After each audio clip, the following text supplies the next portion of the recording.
तीन गति होती है, एक दान और एक स्वयं भोग करना, और अगर नहीं किया तो सर्वनाश, वो नाश को ही प्राप्त हो जाएगा।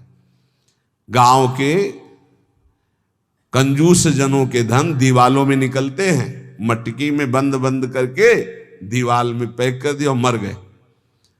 अब दीवाल में नहीं, अब लॉकर में है, बैंक में है। कितने हैं? बोले इतने करोड़। कभी ना तो धर्म किया ना दान किया, कंजूस रात दिन उन्हीं रुपए का चिंतन किए, मर गए। एक रुपए का भी कभी सतमार्ग में प्रयोग नहीं किया। कह रहे दान भोग विनाशश्च, तीन गतियां हैं, दान या स्वयं भोग कर लो और या विनाश हो जाएगा। तो शोधन धन्य प्रथम गति जाकी, वो धन धन्य है जिसकी प्रथम गति, प्रथम गति क्या? दूसरों को सुख पहुंचाने में लगा।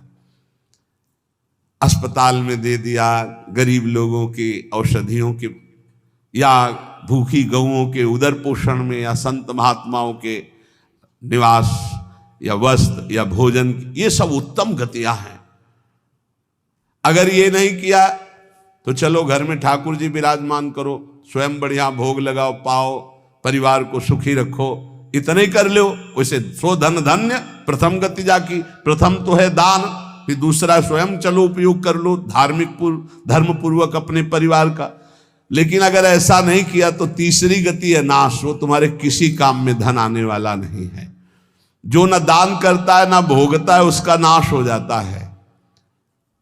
अरे भाई, वृक्ष से ही शिक्षा लो, दूसरों के लिए ही होता है। तो तुम मनुष्य बनकर क्या दूसरों का परोपकार नहीं कर सकते? यदि तुम जवान हो, तुम्हारे पास धन है, प्रभुत्व है, विवेक है, तो तुम पूरे राष्ट्र की सेवा की भावना जागृत करो। समाज में ही भगवान विराजमान है। ये मानवा हरि कथा श्रवणास्त दोषा, कृष्णांगी पद्म भजने रत चेतनाश्च, ते वै पुनन्ति च जगन्ति शरीर संगात, संभाषणादपि ततो हरिरेव पूज्यः। एक तो ये बताया, दूसरा बताया कि ये महाधन्याति धन्य होते हैं। एक तो होते जवान हैं, रुपया पैसा खूब कमा रहे हैं, बड़ा प्रभुत्व है, अविवेक है तो नाश कर देगा, और विवेक है तो इन्हीं का सदुपयोग हो जाएगा। एक है जो सबसे हटकर है, ये मानवा हरिकथा श्रवणास्त अधोषा, जो रात दिन नाम जप करते हैं, भगवान की चर्चा करते हैं और सुनते हैं, और अधोषा, वो सारे दोषों को अपने मिटा चुके हैं। कृष्णांगी पद्म भजने रत चेतनाश्च, निरंतर अपने चित्त को प्रभु के भजन में डुबोए हुए हैं, प्रभु के चरणों के ध्यान में अनुरक्त किए हुए। उनका क्या प्रभाव होता है? बोले तैवई पुनंति च जगतंति शरीर संगात। ऐसे महात्माओं का यदि शरीर है प्रगट में, तो उस शरीर से स्पर्श करके वायु जिस जिस को छूती है वो पाप रहित हो रहा है। जो उनके दर्शन करते हैं वो पाप। संत दरस जिमि पातक तरही, संतों के दर्शन मात्र से पाप नष्ट होते हैं, उनके शरीर के स्पर्श से पाप नष्ट होते हैं। संभाषणादपि ततो हरिरेव पूज्यः, यदि उनसे संभाषण करने को मिल जाए तो बोले वो इतना पवित्र हो जाता है कि भगवान उनमें वास करने लगते हैं। हरिदेव, हरि उसमें विराजमान है, हरि ही हैं, ऐसा वो पूज्य हो जाता है। यदि जो नाम जप कर रहे हैं, जिनका चित्त भगवान के चिंतन में है, जो कथा भगवान की चर्चा कर रहे हैं, जो भगवान की चर्चा सुन रहे हैं, अदोषाः, जो समस्त दोषों पर विजय प्राप्त कर चुके हैं, ऐसे मानवाः पुनन्ति च जगतंति, वो पूरे जगत को पावन करने की सामर्थ्य रखते। सातरते सातरते सा लोकांतारयति मम भक्ति युक्तो भोनम पुनातु, वो लोक के लोक पावन कर देते। कैसे? उनके शरीर से स्पर्श की हुई वायु दूसरों के पापों का नष्ट, उनका दर्शन दूसरों के पापों का नाश, उनका संभाषण दूसरों के पापों का नाश। यदि संत संग मिल गया तो निश्चित हरिरेव ही, वो भगवान से ही मिल रहा है, क्योंकि वहां भगवान जागृत है सबके हृदय में, पर भगवान शयन कर रहे हैं, माया का पर्दा लगाए। संत के हृदय में भगवान पर्दा रहित होकर जागृत हो चुके हैं, तो उनके दर्शन से, संभाषण से, स्पर्श से निश्चित परम कल्याण इस जगत का होता है। कौन भगवान? भगवान किसे कहते हैं? तो बोले सनंदन मुनि बोल रहे हैं। सनातन जी की सुना, एकादशी व्रत पर बोले, और अभी तक सनक जी बोल रहे। अब सनंदन जी कह रहे, ऐश्वर्य समग्रस्य धर्मस्य यशसः श्रियः ज्ञान वैराग्ययोश्चैव शरणां भग इति ऋणा। संपूर्ण ऐश्वर्य, संपूर्ण धर्म, संपूर्ण यश, संपूर्ण श्री, संपूर्ण ज्ञान, संपूर्ण वैराग्य, ये 6 जहां विराजमान हैं भग, उन्हें भगवान कहते हैं। ये पूर्ण रूप से भगवान में ही विराजमान है, और जिसमें ये सामर्थ्य है उसे भगवान कहते हैं। उत्पत्ति प्रलयम चैव भूतानामा गतिम गतिम वेत्ति विद्याम विद्याम च सावाच्यो भगवानिति। जो सबकी स्वयं अपने संकल्प से उत्पत्ति करता है, उत्पत्ति करने वाले ब्रह्मा जी की भी जो उत्पत्ति का कारण है, जो अपने ही बल से सबका विनाश कर देता है, प्रलय, और जो सबका पालन करता है, उसे भगवान कहते हैं। जो आवागमन तथा विद्या अविद्या इसका स्वामी है, उसे भगवान कहते हैं। जो संपूर्ण ऐश्वर्य, संपूर्ण धर्म, संपूर्ण यश, संपूर्ण श्री, संपूर्ण ज्ञान, संपूर्ण वैराग्य और उत्पत्ति, पालन, प्रलय का स्वामी, जो विद्या अविद्या आवागमन जिसी के इशारे से होता है, वही है भगवान, वही सबका भगवान है।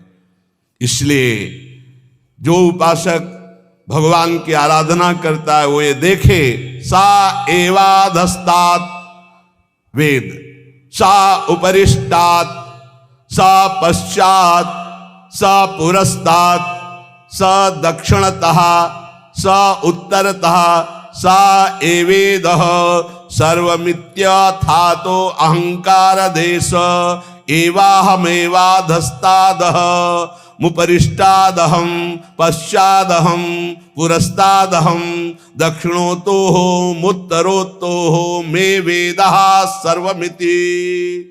वो जो भगवान है, कहाँ है? बोले सा एवाधस्तात्, सा उपरिष्टात्, वो नीचे है, वो ऊपर है, वो पीछे है, वो आगे है, वो दाहिने भी है, वो बाएं भी है, और वही ये सब कुछ है जो देख रहे हो, केवल भगवान ही भगवान है। बोले जो ऐसा देखता है उसका अहंकार भगवान में लीन हो जाता है।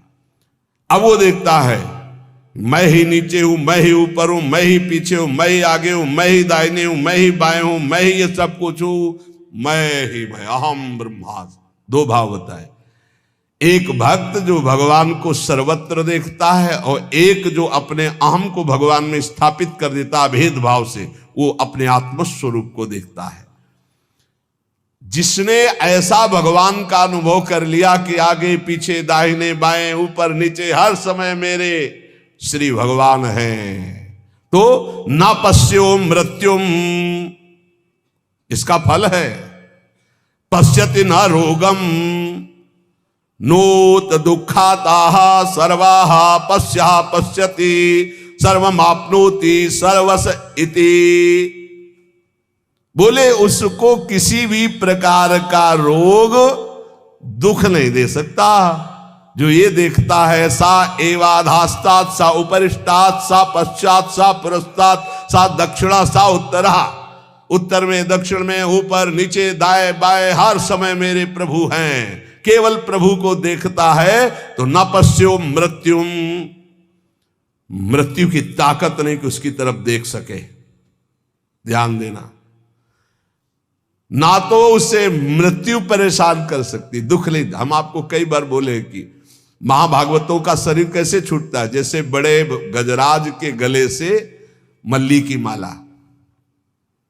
मोगरा देखते, छोटी छोटी कली, कब टूट के गिर गया पता ही नहीं चला। ऐसे जन्मत मृत दुसादुख होई, भक्त को नहीं व्याप्ता। बोले ना तो वो मृत्यु, ना पश्यो मृत्युम पश्यति, मृत्यु ना रोगम, बड़े से बड़ा रोग उसको परास्त नहीं कर सकता। ये इसका फल है जो हर समय भगवान में स्थित है। नोत दुखाताहा सर्वाहा पश्यः पश्यति सर्वमाप्नोति सर्वस इति। वो सबको भगवत स्वरूप देखता है, अतः वो भगवान में प्रतिष्ठित, ना उसको मृत्यु छू सकती, ना रोग छू सकता है, ना किसी तरह का दुख छू सकता है। यही प्राप्त करने के लिए रोज चर्चा होती है। ऐसी ऊंचाई पर चढ़ जाओ कि कोई भी रोग, कोई भी शोक, मृत्यु, नाना प्रकार के विकार तुम्हें विचलित ना कर पाए। वो स्थिति है भगवद स्थिति, भगवदाकार, जो रात दिन प्रभु का भजन करते और देखते कि चारों तरफ से हरि मुझे घेरे हुए, जैसे प्रहलाद जी देखते, उसको कोई भय नहीं, कोई दुख नहीं, कोई रोग नहीं, कोई शोक नहीं। ये कैसे होता है? बोले आहार शुद्धौ सत्य शुद्धि, सत्य शुद्धो ध्रुवा स्मृति, स्मृति लंबी सर्व ग्रंथि नाम विप्रमोक्ष। जिसका भोजन शुद्ध है उसकी बुद्धि शुद्ध है, जिसकी बुद्धि शुद्ध है उसकी भगवत स्मृति, जो भगवत स्मृति है वो समस्त माया के ग्रंथों को, गांठों को नष्ट कर देती है। और वो ऐसी ऊंचाई पे पहुंच जाता है कि न पश्यो मृत्युम पश्यति न रोगम नोत दुखाताः। कोई भी दुख, कोई भी रोग, कोई भी शोक, कोई भी भय उसका स्पर्श नहीं कर सकता। किसका? जिसकी आहार शुद्धि, सत्य शुद्धि, सत्य शुद्धो ध्रुवा स्मृति, स्मृति लंबे सर्व ग्रंथि नाम विप्रमोक्ष। जो अखंड भगवत स्मृति में डूबा हुआ है, कौन? जिसकी बुद्धि शुद्ध है। किसकी? जिसका आहार शुद्ध है, भगवद अर्पित जल भोजन। बुद्धि शुद्ध, नाम जप करते हुए भोजन प्रसाद पाओ। बुद्धि शुद्ध हो गई तो स्मृति चलेगी, अखंड स्मृति चलेगी तो ये स्थिति आ जाएगी। इसी स्थिति के लिए सत्संग हो रहा है, इसी स्थिति के लिए मानवदेह मिला है। इसलिए ध्यान पूर्वक सत्संग का मनन करो, रात दिन ये अनुभव करो कि मैं प्रभु की गोद में हूं, और खूब नाम जपते रहो। नाम जप नहीं करोगे तो सब गड़बड़ हो जाएगा। जो कमियां हैं वो धीरे धीरे ठीक हो जाएंगी, विश्वास मान लीजिए। काम क्रोध आदि की कमियां तब तक रहती हैं जब तक देह भाव रहता है। जिस दिन करुणा में प्रभु की कृपा से शुद्ध ज्ञान का उदय हुआ, ये देह भाव ऐसे हट जाएगा जैसे सूर्य उदय होते ही कोहरा नष्ट हो जाता है। हम चाहें तो दीपक से कोहरा नष्ट कभी जीवन में नहीं कर सकते, पर सूर्य भगवान के उदय होते ही कोहरा नष्ट हो जाता है।